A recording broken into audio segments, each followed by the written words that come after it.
silent screams. They said he was the ideal husband, gentle, responsible, present, the kind of man any woman would want, except the woman he married. His name was Kelechi, a man many admired but few really knew. He lived with a woman who was everything to the world, smart, sophisticated, successful. But to him she was emotionally absent, physically distant, and spiritually elsewhere. Their marriage was a contract, not a covenant. They had one child conceived through surrogacy, not because they couldn't, but because she didn't want to be touched. "I'll be out till late." "Don't wait up," Tenny said. "Have a good day," Kelechi replied softly. She doesn't respond. It wasn't always like this. But somewhere along the way, love left the room, and routine took its place. Those memories? They became like dreams you try to hold on to, but they slipped through your fingers. His needs were simple: a listening ear, a warm touch, a moment of passion. But he was married to a woman who gave him everything but herself. The therapist asked, "Do you feel seen in your marriage?" After a long pause, Kelechi answered, "I feel needed, but not wanted, useful, but not loved. You can be everything to someone and still be nothing to them." "Can we talk?" Kelechi asked tentatively. Without looking up, Tenny said, "If this is about sex again, please. I am exhausted. There's more to marriage than that, Kelechi." "Hurt," Kelechi replied. "But sex is part of it, Tenny. Intimacy, connection. I am human." Tenny replied coldly, "Then maybe find a hobby, or go pray about it." She rolls over, lights off. That night he cried, not from anger, but from a kind of loneliness that makes your soul echo. He never raised his voice. He never walked out. But inside, he was already leaving. His daughter asked, "Daddy, why are your eyes red?" Kelechi smiled sadly and said, "Because I forgot to blink." Emotional intrigue, a story of shared emptiness. She walked in like she wasn't looking for attention. But somehow, the room tilted in her direction. Her name? Ifeoma. Widowed 2 years. Beautiful in a quiet, worn kind of way. She sat beside him like fate planned it. "You look like a man who wants to talk but won't," Ifeoma said playfully. "And you look like a woman who talks because silence scares her," Kelechi chuckled. They laughed, and from that moment, something ignited. Not love, not lust, but a shared emptiness. She filled a vacuum, not with fire but with fog, the kind of connection that tricks the heart into believing it's being held. She knew he was married. She didn't care, and neither for a while. Did he? But Ifeoma didn't love him. She used him. "You can't just show up unannounced, Kelechi. This isn't that kind of arrangement," Ifeoma said firmly. "I thought we were building something," Kelechi said, surprised. "You thought wrong. I needed comfort, not commitment. The most dangerous kind of woman is the one who knows how to offer affection without giving her heart," Ifeoma said coldly. He had never felt more wanted physically and worthless emotionally. This wasn't what he needed, but it was what he'd settled for. "Lord, I'm tired of pretending, of searching, of settling. If you still see me, find me." Kelechi whispered a prayer. The affair ended, quietly, like it had never started, and in the silence that followed, his scream began. The human body has a way of breaking long after the soul already has. He didn't plan to die, but he didn't really care if he lived. "You're okay. You're in the hospital. You're safe," the nurse said, calm but firm. "Why?" Kelechi mumbled.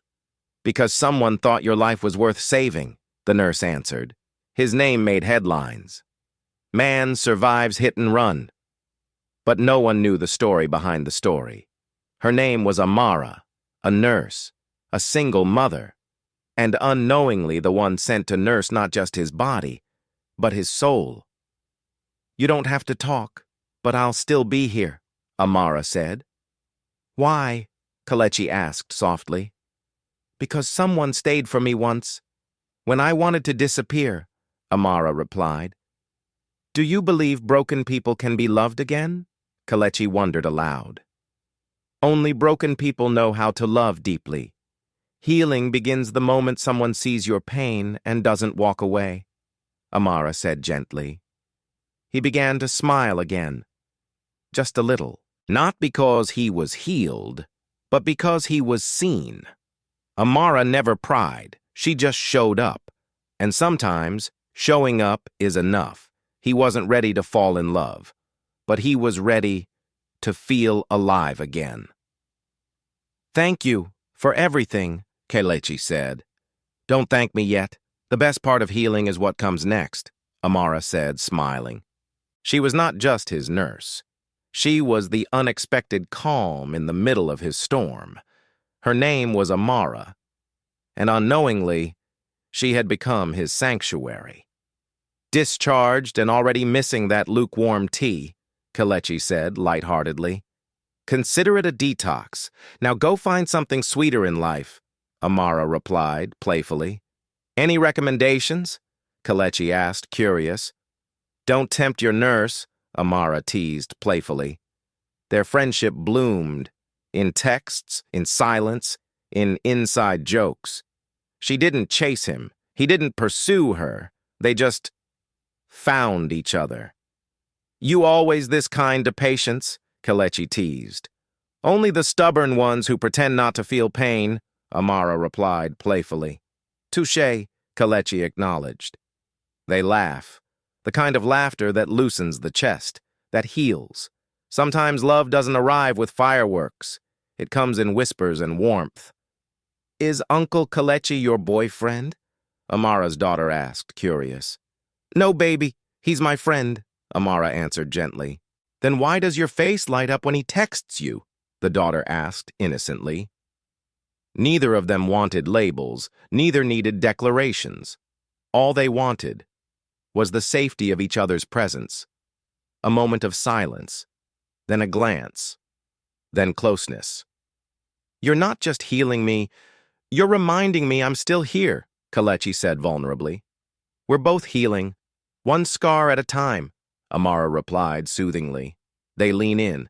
First kiss, gentle, not rushed. A kiss that says, I see you. Later that night, Kelechi lies awake in his own home. Tenny still away on a business trip. The house is cold, lifeless. Sleep well, Kelechi. You matter, Amara said reassuringly. And for the first time in years, he believes it. At work, a smile on his face for the first time in months. He hums softly, caught in the memory of her laughter. Evening walks around her neighborhood, trips to art galleries in a neighboring city, cooking together in her small kitchen, their laughter blending with the sound of her daughter's joy. It was never loud, it was never flashy, but it was real. I don't want to hide, but I can't break what's already fractured, Kelechi said, troubled. We're not building a scandal, Kelechi. We're building survival, quiet joy, and peace, Amara reassured him. I don't want to lose you, Kelechi said vulnerably. You won't, unless you stop choosing you, Amara encouraged. You seem different. New therapist? Tenny asked, dismissively. Something like that, Kelechi answered subtly. But she doesn't ask more. She never had the capacity. There were no vows exchanged, no declarations, just two tired hearts choosing to breathe again. Together, they make love, not from lust but from liberation, a rhythm of relief. It wasn't that his problems disappeared. They just stopped being the loudest part of his story. There's something about being seen, about being held without needing to explain yourself. That heals in ways therapy sometimes can't. And that was what Amara gave him. Day by day, touch by touch, word by word. They never talked about the future, only the now. Because the now was the only part of life they trusted. They watched sunrises in robes, cooked dinner while dancing barefoot, Make love slowly and intentionally. Sleep in tangled silence, hearts beating like harmony. When two broken people choose to build, they don't build castles. They build shelter. "You're out more these days," Tenny said, her voice distant. "I'm living." "Finally," Kelechi replied firmly. She says nothing, because deep down she knows she's lost him, not to another woman, but to a version of himself she never bothered to love. "I didn't think I was the kind of woman who'd get this again," Amara said, teary. "You're the kind of woman who should have never had to wait this long," Kelechi said sincerely. He gives her a bracelet with a tiny inscription, "Still here." "I don't know what tomorrow holds, but I know who held me today, and that's enough," Kelechi reflected. "There are some vows that aren't spoken aloud. They aren't made at altars or witnessed by crowds, but they're no less real." Kelechi never divorced Tenny, and Amara never demanded it. They understood that what they had wasn't meant to be paraded. It wasn't conventional. It wasn't pure in the eyes of the world. But it was honest. And for two weary souls, honesty was everything. No titles, no fights, just rhythm, just flow. He never asked her to visit his home, and she never offered to. That was their unspoken boundary. Their world had its borders, drawn in love, lined with dignity. Sometimes the deepest love doesn't wear rings. It just shows up. There are no distractions, no secrets between them, only the one they carry together. That this love can never be posted, can never be worn as a badge, only as a breath, a heartbeat, a shelter. "You never asked me to choose you, but I did. Every morning I wake up to the memory of your kindness," Kelechi said tenderly. "And I wake up grateful you survived that crash, not because I found you, but because you found yourself," Amara said softly. In a world where loud love gets the applause, they built something in the quiet. A vow, without witnesses. A bond, without permission. A promise that whispered, "I will not abandon you." There was no ring, no legal shift. But somewhere deep inside, they were married. In heart, in soul, in the language only the broken can speak. They were lovers of the dawn, not because they feared the night, but because their love was most beautiful when it wasn't seen. Kelechi had a home, but not a heart in it. He had a wife, but not a warmth from her. What he had with Amara couldn't be posted, couldn't be shared, but it was real, and that reality gave him life. They didn't take pictures, but they took memories, soft, golden, healing memories. The most sacred loves aren't always visible, but they leave light behind. Amara said, "We love with our eyes closed. We protect what brings us peace." Tenny forgot. No cake, no call, just a stiff text. "Happy birthday," but at Amara's, a home-cooked meal, a handwritten letter, his favorite song playing, a gift wrapped with intention. Kelechi, moved, said, "I didn't know I still mattered like this." Amara told him, "You always did. You just forgot how it feels." They didn't need a crowd, just each other. They didn't need labels, just time. This was their sunlight, their secret sunlight. And no one needed to understand it, except the two hearts that chose to stay. The room had no photographs, no framed pictures of him, yet everything in it remembered him. The couch still held the shape of his rest. The blanket remembered his scent. Even the wall clock ticked with a rhythm that matched his voice. Kelechi said, "Tenny asked me if I was happy." Amara, freezing, asked, "What did you say?" Kelechi replied, "I told her I didn't remember what happy meant. Some rooms don't need decorations. They carry the weight of memory." Tenny asked, "Where were you?" Kelechi calmly answered, "Somewhere I could breathe." Tenny said, "I didn't realize you felt so suffocated." Kelechi, standing, said, "That's because you never asked." He wasn't trying to hurt her. He was finally honoring himself. Kelechi said, I might never leave her, but I can't leave myself again either. Amara encouraged him. Then don't. Stay in this room, the one that remembers who you are. Not for love, but for giving him a place to be human. He walked between two worlds, one where his name was husband and father, 5, the other where he was simply 5 Kelechi. With Amara, he was not defined by duty.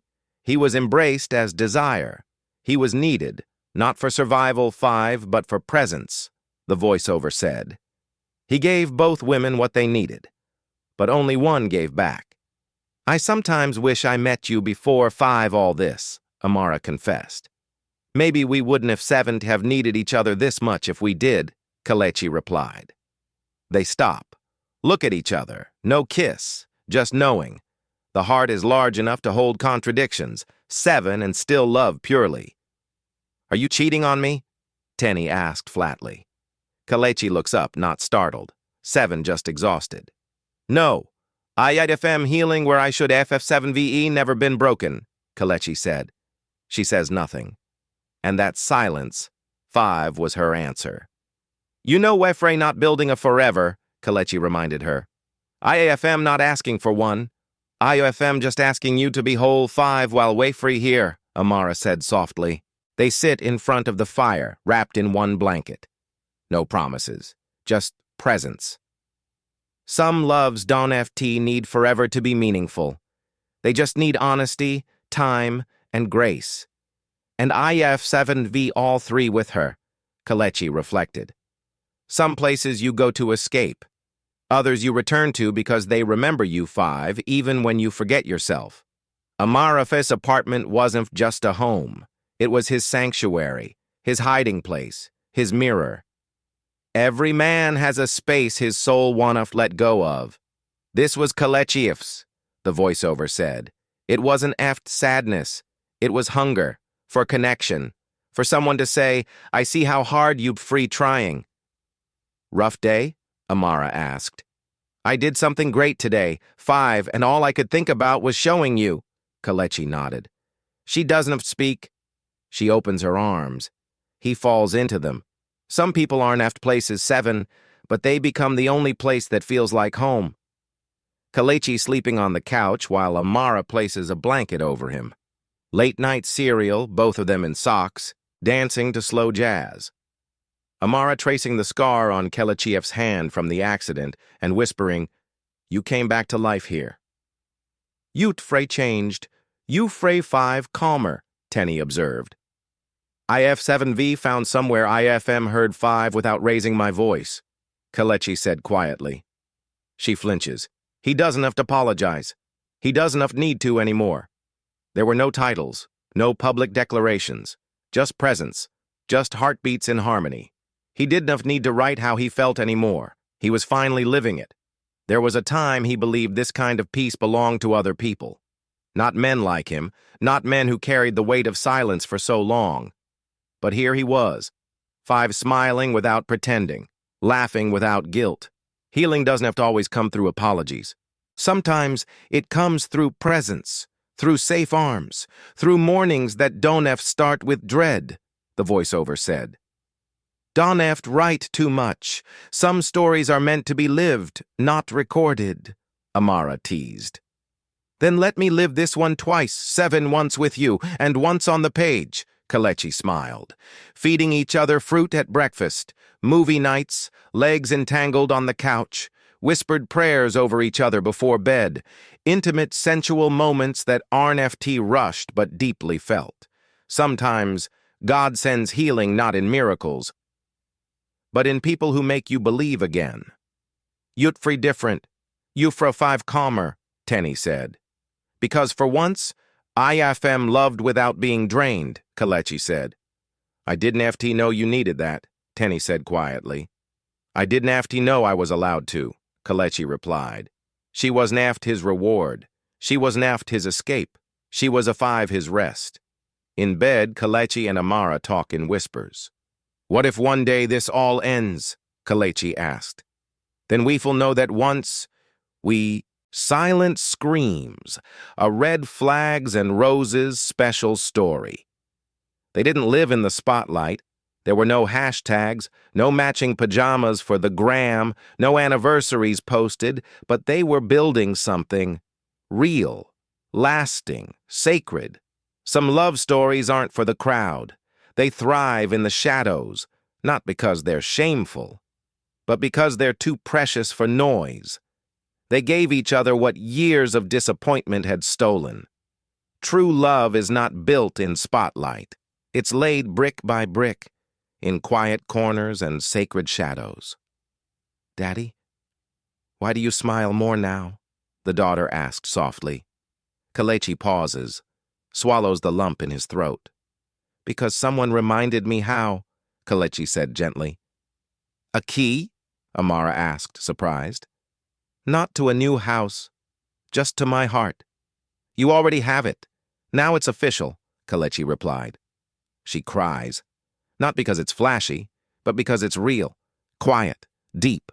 They weren't perfect, but they were healing. And in the shadows, they built a love that would outlive shame and outshine sorrow.